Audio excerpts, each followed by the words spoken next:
AirPods Pro 3's adaptive transparency dynamically adjusts sound pass-through based on your environment using the H2 chip. If it's not showing, it's likely a software issue. To enable, you need iOS 18 or newer, ideally iOS 19.1. First, check your iOS version in Settings, General, Software Update, and Update if needed. Then go to Settings, Accessibility, Hearing, Audio Visual, and toggle Adaptive Transparency on. If the option isn't there, move on to the next step.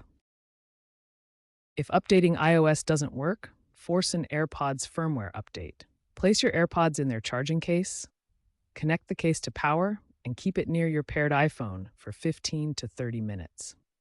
This forces an over-the-air firmware update. If the feature still doesn't appear, try resetting your AirPods via Bluetooth settings. If all else fails, it could be a hardware issue.